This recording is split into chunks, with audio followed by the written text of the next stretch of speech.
Assalamu alaikum. My dear student, today I will teach Principle of Management, Chapter 2. The chapter name is Approaches to the Study of Management. Last class, we learned the name of different approaches to the study of management. Those name is empirical or case study, managerial approach, situational approach, management science approach, decision theory approach, rearranging approach, systems approach. So I discuss the details in system approach.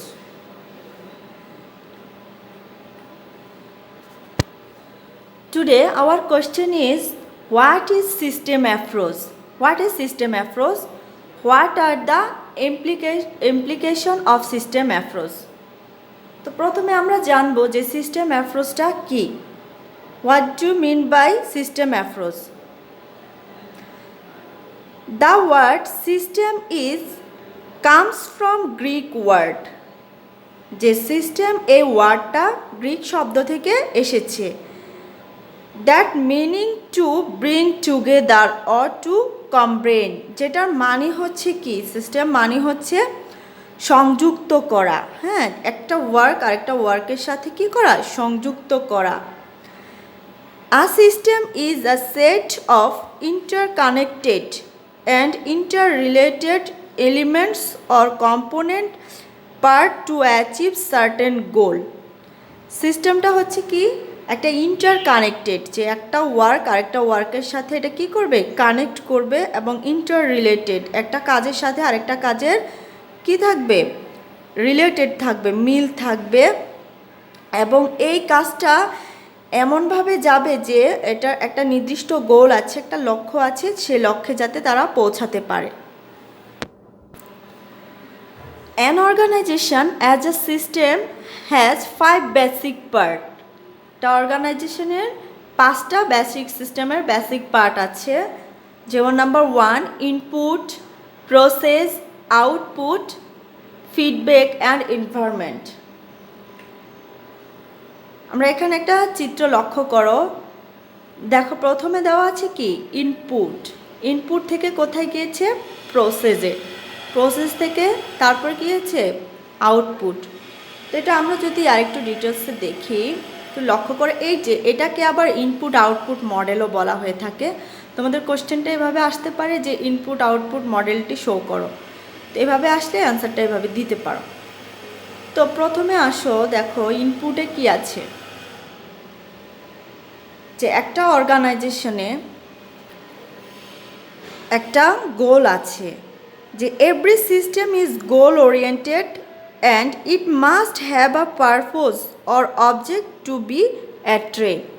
যে প্রতিটা অর্গানাইজেশনের একটা নির্দিষ্ট গোল আছে, সেই লক্ষ্যে পৌঁছানোর জন্য প্রথমে তার যে পদক্ষেপ নিতে হবে সেটা হচ্ছে ইনপুট। ইনপুটের মধ্যে কি আছে, যেমন অর্গানাইজেশনের কার্যক্রমগুলো হাতে নেওয়ার শুরুতেই তার লাগবে কি র ম্যাটেরিয়ালস। র ম্যাটেরিয়ালস ছাড়া কোনো কার্যক্রম করাই কি পসিবল না। দেন লাগবে কি হিউম্যান রিসোর্স। হিউম্যান রিসোর্স মানে কি মানব সম্পদ। হিউম্যান রিসোর্স ছাড়া যে কোনো কাজে আগানো সম্ভব না। দেন লাগবে capital, this is most important elements. তারপর আছে কি টেকনোলজি অ্যান্ড ইনফরমেশন। তো এখানে information is an important part of the system because an organization must act and interact with its environment. ঠিক আছে, একটা অর্গানাইজেশন যে কোনো কার্যক্রমগুলো হাতে নেওয়ার আগে ডিটেলস ইনফরমেশন জানা কি খুবই গুরুত্বপূর্ণ। তারপর এই সকল কিছু যেমন ক্যাপিটাল, র ম্যাটেরিয়ালস, হিউম্যান রিসোর্স, এই টেকনোলজি অ্যান্ড ইনফরমেশন, সকল তথ্য সকল কিছু হাতে আসার পরে তারপরে কি করবে, ট্রান্সফরমেশন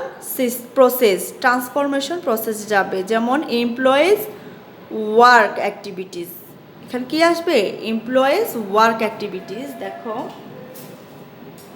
এমপ্লয়িজ ওয়ার্ক অ্যাক্টিভিটিস, দেন আছে ম্যানেজমেন্ট অ্যাক্টিভিটিস, তারপর আছে টেকনোলজি অ্যান্ড অপারেশন মেথড। যে এই যে ক্যাপিটাল, তারপরে হিউম্যান রিসোর্স, র ম্যাটেরিয়ালস, এগুলো সবগুলো করার পরে হাতে আসার পরে একজন এমপ্লয়ি কী করবে, তার অর্গানাইজেশনের জন্য কার্যক্রমগুলো হাতে নিবে, যে কিভাবে একটা প্রোডাক্ট ফাইনালি আনা যায়। তারপরে কি আছে দেখো, লাস্ট যে পয়েন্টটা সেটা হচ্ছে আউটপুট। আউটপুটে কি পাবে, যে একটা ট্রান্সফরমেশন প্রসেসের পরে একটা তো অবশ্যই আউটপুট পাবে অর্গানাইজেশন। হ্যাঁ, তো আউটপুটটা কি পাবে, যেমন একটা প্রোডাক্ট অ্যান্ড সার্ভিস। তারপরে পাবে যে ফিনান্সিয়াল একটা রেজাল্ট পাবে, তারপর পাবে ইনফরমেশন অ্যান্ড হিউম্যান রেজাল্ট। ধরো আমরা একটা এক্সাম্পলের মধ্যে এক্সাম্পল দিতে পারি।